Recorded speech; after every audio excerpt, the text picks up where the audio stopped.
Welcome to this video today on squat tutorial.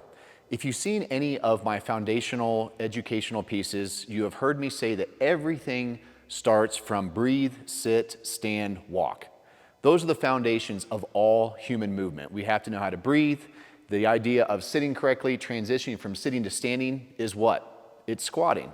And then we go from squatting to standing to then walking, which we learn how to have appropriate gait, which then goes into all of our running and sprint mechanics, and then every other type of human movement from there. So those are the foundations that we absolutely have to master. As I talk to you and give you different videos about just exercise technique, yes, I want you to be able to move correctly, but we're looking at this from a much more holistic standpoint in the ability to be better human beings, because if I can get you healthy, if I can get you moving correctly, you're gonna enjoy the weight room that much more. You're gonna enjoy training. You're gonna feel better. You're gonna get more active. That's gonna allow you to burn more calories, be more invigorated in what you're doing, which will aid in every other goal. So instead of just having the goal of getting toned, getting buff, weight loss, whatever that goal is, those are perfectly fine. But I wanna shoot up higher. I want you to be the best version of you, the best human being, because if you're moving towards that, all of these other things fall into place. So with that, let's go ahead and jump in and talk about squat form. When it comes to squat form, the very first thing that we have to talk about is actually learning how to sit correctly. You might be thinking, oh my gosh, Chris, I've been sitting my whole life. I sit all day long. The last thing I want to do is be sitting down. Well, here's the thing. I'm going to be pointing out so many things that are so subconscious, but you need to realize that your training is not just the hour you put in the gym or whatever time you're playing on the basketball court. Training is 24/7. Training are all of the things that you do repeatedly that get reinforced in your system, whether they're conscious or subconscious, that end up becoming your habits. So how many of you get tight backs, hurt hips, other issues because you sit in a car, you fly on planes, you're sitting at your desk all day? Well, guess what? This still matters. And if you learn what I'm going to talk about right now in this little section, this will be the start of you actually learning how to squat better when it comes to the gym. So when I sit, most people don't sit, they kind of just plop. And then we have chairs that kind of support us, so my muscles really aren't doing the job they're supposed to. Just like if I were standing, so if I'm standing up, I don't want to be so stiff and rigid, but at the same time, I can't be so loose and relaxed because obviously I have to have muscles holding up my posture. Now, if I were in the military and I were standing at attention and I had to stand like this for 3 hours, there's a balance between which muscles should work to hold my posture that can do this correctly and which things would be too tense and which things need to be relaxed. So bear with me, I'm gonna go into a lot more detail on some of these things that seem like nothing, but they actually set the foundation. So when it comes to sitting correctly, what are the things that muscles, I should say, that need to hold us into position? Number one, I want to be sitting ideally at right angles. So if you notice my ankle, my knee, my hip, right now they're all at right angles. What this does is it allows me to have appropriate proprioception, and I can start to engage my postural muscles as it pertains to sitting, being in a seated position, which are my hamstrings and my glutes. Okay? If I'm sitting up tall and I'm not slouching or leaning back, maintaining this right angle, I can now fire my glutes, my hamstrings, which are going to support my hips, which then work my way up the spine. Immediately, you can see if I'm sitting like this, if I just squeeze my butt, do you see how it naturally starts to pull me up? Okay, I don't have to think about sitting up like this because then I'm tightening up muscles that are not quite correct.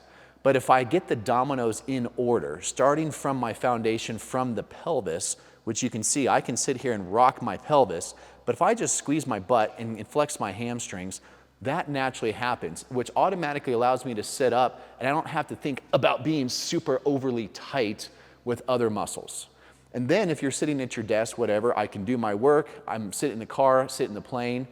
So let's talk about this, because there's one misnomer that you now hear a lot in all physical therapy, training, whatever, which is, oh, everyone's quad dominant. Okay, let's talk about what that means.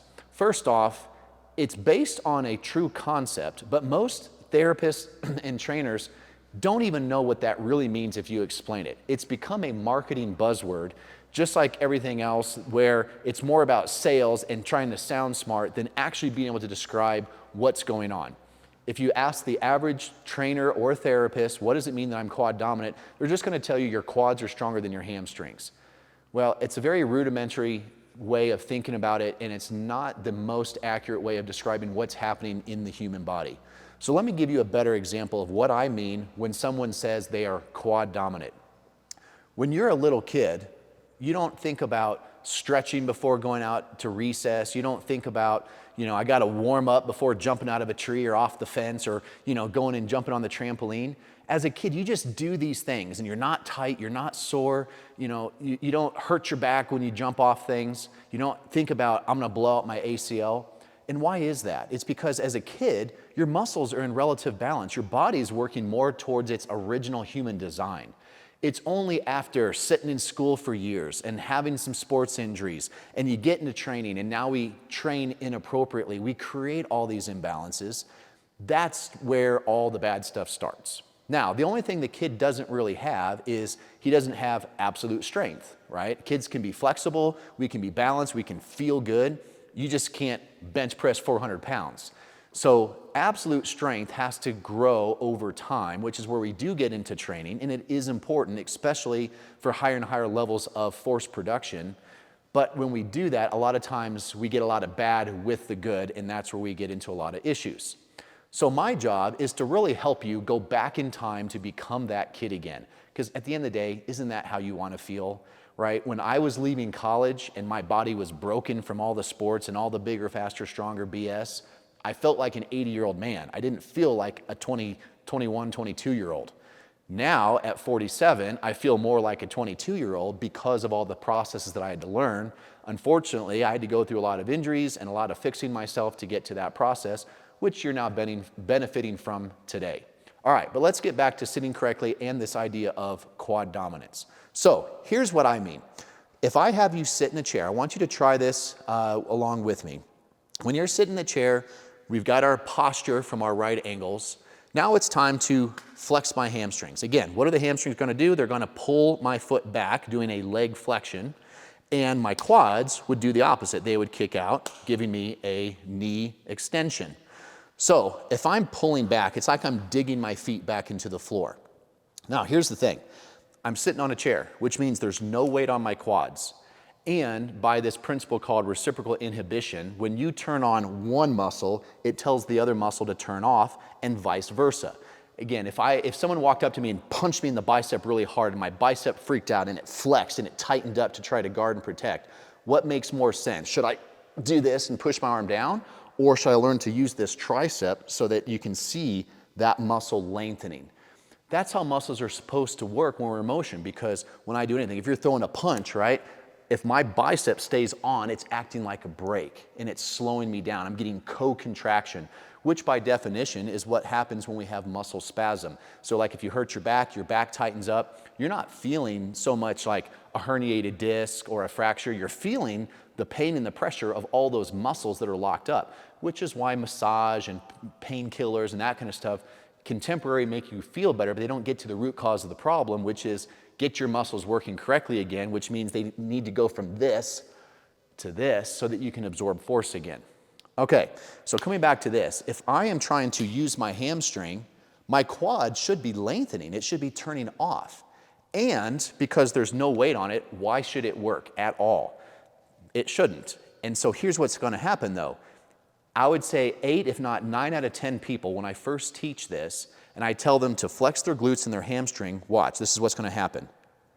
They're flexing. See, I'm flexing my hamstring, but you see how my quads are on as well? So right now I'm getting co-contraction. That's the problem. It's not so much that, okay, quad is stronger than the hamstring, which can be the case, but it's more about the motor pattern. It's about how the muscles fire. So if I'm telling my hamstring, you can see I'm flexing hamstring, hamstring, hamstring, hamstring, but my quad's staying relaxed. That's what's supposed to happen. But if you sit down and I say, try to flex your hamstrings fast and hard, and that happens where your quad turns on, that is what I mean by quad dominant. It means that over time, You have trained your body, whether consciously or subconsciously, to always find a way to use your quads when you're trying to use your legs in general. Even when the quads should be lengthening, they're still trying to find a way to contract. That's what I mean by quad dominance. And you'll never hear that from other trainers or therapists because they're not thinking neurologically and from a motor pattern, they're just thinking purely, what do you see in the gym? Okay, I can do more in a leg extension than a leg curl. Is that what it really means? That's a really bad test. All right, so your first homework assignment is sit on a chair, learn how to flex your hamstrings and squeeze your butt. See, I can do it fast and violent, full contraction, and now I can maintain this with completely relaxed quads. That's what I want you to work on. Now, it's kind of like riding a bike. I can tell you how to sit on the seat, I can tell you where to put your hands and your feet, but I can't tell you what it feels like to balance a bike. That's a feeling. That's why every kid, if you want to get good, they fall down, they get up, they fall down, they get up. Eventually, there's this aha moment where they feel it, and then you never forget it. You might not have ridden a bike in 10 years, but if I put you back on the bike, you can balance because now that feeling is inside of you. This is no different. Once you feel hamstrings, that's your aha moment you're looking for. Once you get that aha moment, hamstrings, glutes, I'm sitting posture, and of course, I'm breathing. I'm not tensing up and holding, which the breathing videos was a different video. Once I can relax, I can breathe, I can just immediately and violently flex, and now you can work on holding that. Once you got the contraction correct with no quads, I want you to see if you can maintain this for 5 minutes straight. That's your first assignment. Get the feeling, maintain it for 5 minutes straight. I'll just tell one story about this. So as I was practicing this early on, I had a flight back from Phoenix back to Colorado. It's like an hour and 45-minute flight. I was able to sit like this the entire time, just breathing, contraction of my hamstrings and glutes, perfect posture, and I maintained that for the entire hour and 45-minute flight. Here's the cool thing.